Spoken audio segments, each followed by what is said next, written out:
அமீனா சமையல் டுடே சமையலில் இன்றைக்கி என்ன சமைக்க போகிறோம் அப்படின்னு பார்த்தீங்கன்னா முட்டையை வச்சு ஒரு சூப்பரான முட்டை குருமா ரெசிபி தான் ஃப்ரெண்ட்ஸ் பண்ண போகிறோம். பாருங்கள் ஃப்ரெண்ட்ஸ், முட்டையில் பார்த்தீங்கன்னா நல்லா மசாலா நல்லா பிடிச்சிருக்கு பாருங்கள்.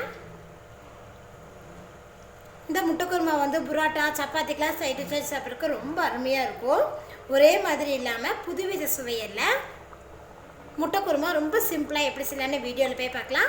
வீடியோக்குள்ளே போகிறக்கு முன்னாடி எங்கள் சேனல் இது வரைக்கும் சப்ஸ்கிரைப் பண்ணிக்கலன்னா சப்ஸ்கிரைப் பண்ணிக்கோங்க. பக்கத்தில் இருக்கிற பெல் ஐக்கன் கிளிக் பண்ணிக்கோங்க. வீடியோவை ஸ்கிப் பண்ணாமல் பாருங்கள். முட்டை குருமா பண்ணுறதுக்கு பார்த்தீங்கன்னா 6 முட்டை வேக வச்சு எடுத்து வச்சுருக்கேன். மசாலா ரெடி பண்ணுறக்கு மிக்ஸி ஜாரில் வந்து 2 பட்டை 2 ஏலக்காய் 2 கிராம் சேர்த்துக்கோங்க. இது கூட 2 பச்சை மிளகா 2 பெரிய வெங்காயம். பெரிய வெங்காயம் வேண்டாம் அப்படின்னு நினச்சிங்கன்னா நீங்கள் சின்ன வெங்காயம் 1 கப் அளவுக்கு சேர்த்துக்கோங்க. இதை நல்லா பேஸ்ட்டாக அரைச்சி எடுத்துக்கலாம். பாருங்கள், நல்லா பேஸ்ட்டாக அரைச்சி எடுத்துட்டோம். அதே மிக்ஸி ஜாரில் பார்த்திங்கன்னா 1 டீஸ்பூன் அளவுக்கு சோம்பு, 1/2 கப் அளவுக்கு தேங்காய் எடுத்துருக்கேன். தேங்காய் துருவல் எடுத்துருக்கேன். அதாவது அரை மூடி சேர்த்துக்கிட்டிங்கன்னா போதும். கொஞ்சமாக தண்ணி சேர்த்துட்டு நல்லா பேஸ்ட்டாக அரைச்சி எடுத்துக்கலாம். கொஞ்சம் தண்ணி சேர்த்துட்டு நல்லா பேஸ்ட்டாக அரைச்சி எடுத்துட்டேன். பேன் சூடானதுமே இதில் 2 டீஸ்பூன் அளவுக்கு எண்ணெய் சேர்த்துக்கோங்க. எண்ணெய் சூடானதுமே இதில் 1/4 டீஸ்பூன் அளவுக்கு மஞ்சத்தூள், 1/2 டீஸ்பூன் அளவுக்கு மிளகாத்தூள்,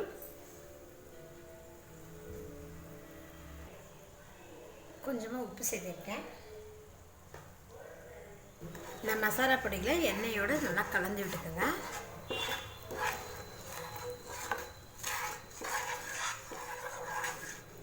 இப்போ இது கூட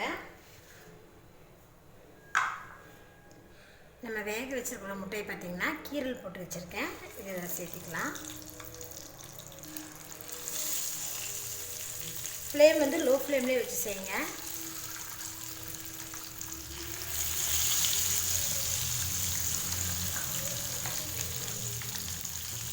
லோ ஃப்ளேம்லேயே இந்த மசாலாவை வந்து பார்த்திங்கன்னா முட்டையோடு சேர்த்து நல்லா கொஞ்சம் ஃப்ரை பண்ணிக்கலாம். லோ ஃப்ளேம்லேயே பார்த்திங்கன்னா முட்டையை பார்த்திங்கன்னா நல்லா ஃப்ரை பண்ணிட்டோம். இப்போ இதை எடுத்து நம்ம வேறு ஒரு பவுலுக்கு மாற்றிக்கலாம். ஒரு பேன் எடுத்துருக்கேன். பேன் சூடாகுமே இதில் 3 டீஸ்பூன் அளவுக்கு எண்ணெய் சேர்த்துக்கோங்க. எண்ணெய் சூடாகிடுச்சு. இப்போ இதில் 1 டீஸ்பூன் அளவுக்கு ஜீரகம் சேர்த்துக்கோங்க.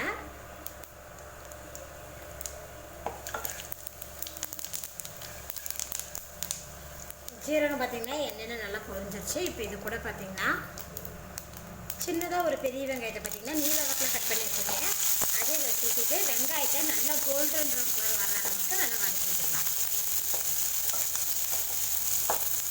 வெங்காயம் பார்த்திங்கன்னா நல்லா வதங்கிடுச்சு. இப்போ இது கூட நம்ம வெங்காயம் பச்சை மிளகா பட்டை கிராம் அரைச்சி வச்சுக்கலாம். அந்த விழுதை சேர்த்துக்கலாம். சேர்த்துட்டு இதே வதக்கி விட்டுருங்க.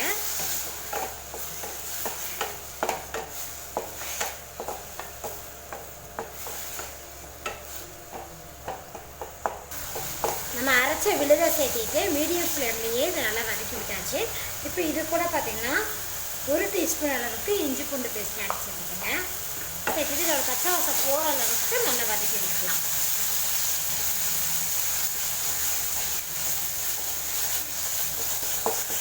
பாருங்க, இஞ்சி பூண்டு பேஸ்ட்டு சேர்த்திட்டு அதோட பச்சை வாசம் போகிற அளவுக்கு நான் நல்லா வதக்கி விட்டுருவேன். இப்போ இது கூட பார்த்திங்கன்னா நம்ம மசாலா பொடிகள் ஆட் பண்ணிக்கலாம். 1/2 டீஸ்பூன் அளவுக்கு மிளகாத்தூள் சேர்த்திருக்கேன். ஏற்கனவே 2 பச்சை மிளகா வேறு கட் பண்ணி போட்டிருக்கோம், அரைச்சி ஊற்றிருக்கோம். இப்போ இது கூட பார்த்திங்கன்னா 1/2 டீஸ்பூன் அளவுக்கு மிளகுத்தூள், மல்லித்தூள் 2 டீஸ்பூன்,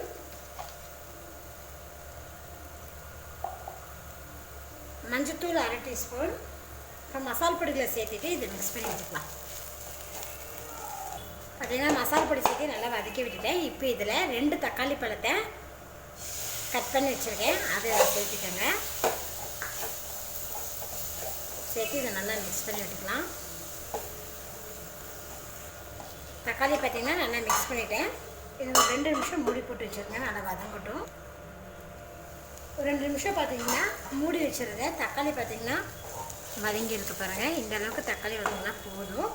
இப்போ இது கூட பார்த்திங்கன்னா நம்ம தேங்காயும் சோம்பு சேர்த்து அரைச்சி வச்சா இந்த விழுது இதில் சேர்த்துருங்க. சேர்த்துட்டு இதை நல்லா மிக்ஸ் பண்ணி விட்டுக்கலாம்.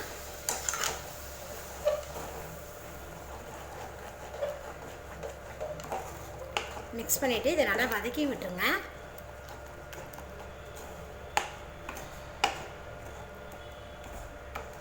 ஏன்னா தேங்காயும் சோம்பும் நம்ம பச்சையாக தான் அரைச்சி ஊற்றிருக்கோம். அதனால் இதில் சேர்த்துட்டு நல்லா வதக்கி விட்டிங்கன்னா அந்த பச்சை வாசம் இருக்காது.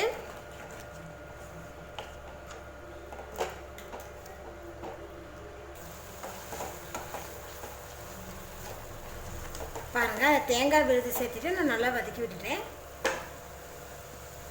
இப்போ இது கூட பார்த்திங்கன்னா நம்ம தேங்காய் அரைச்சதுலேயே பார்த்திங்கன்னா தண்ணி சேர்த்துருக்கேன். அந்த ஜாரில்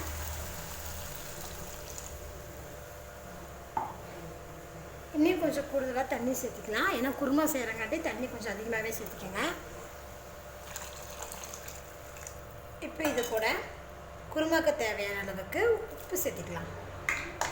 சேர்த்துட்டு இதை நல்லா மிக்ஸ் பண்ணி விடுங்க.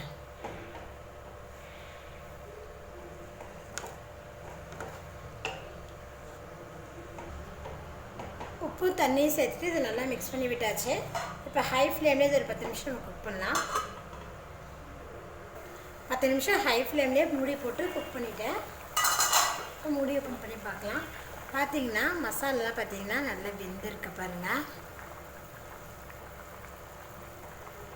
அந்த மசாலாவோட பச்சை வாசம் எதுவுமே இல்லை.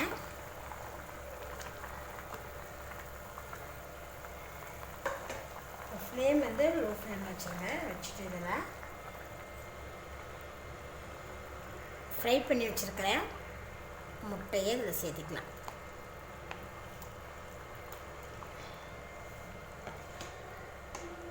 சேர்த்துட்டு இது ஒரு டைம் நல்லா கலந்து விட்டுருங்க. கலந்து விட்டுட்டு ஓப்பன்லேயே மூடி போடாமல் ஒரு 5 நிமிஷம் இதை நம்ம குக் பண்ணிக்கலாம்.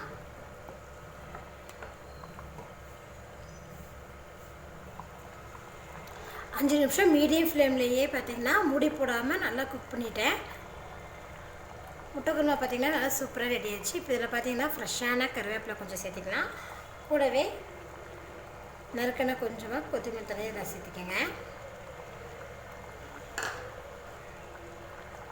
சேர்த்துட்டு இதை நல்லா கலந்து விட்டுக்கலாம். இப்போ பார்த்திங்கன்னா நமக்கு சூப்பரான முட்டை குருமா ரெடி ஆகிடுச்சு பாருங்கள் ஃப்ரெண்ட்ஸ். இது வந்து சப்பாத்திக்கெல்லாம் சைட் டிஷ்ஷஸ் சாப்பிட்றதுக்கு ரொம்ப அருமையாக இருக்கும். ஒரே மாதிரி இல்லாமல் டிஃப்ரெண்ட்டான மெத்தடில் ரொம்பவும் டேஸ்ட்டாக நம்ம இந்த முட்டை குருமா ரெஜிஸ்டர் பண்ணியிருக்கோம். முட்டை இருந்தால் நீங்கள் இது போல் ஒரு குருமா செஞ்சு பாருங்கள். செஞ்சு பார்த்துட்டு உங்கள் ஃபீட்பேக்கை சொல்லுங்கள். என்னோட இந்த வீடியோ உங்களுக்கு பிடிச்சிருந்தா லைக் பண்ணுங்கள், உங்கள் ஃப்ரெண்ட்ஸ்க்கு ஷேர் பண்ணுங்கள். மறக்காமல் ஆமினா சமையல் சேனல் சப்ஸ்கிரைப் பண்ணிக்கோங்க. நன்றி.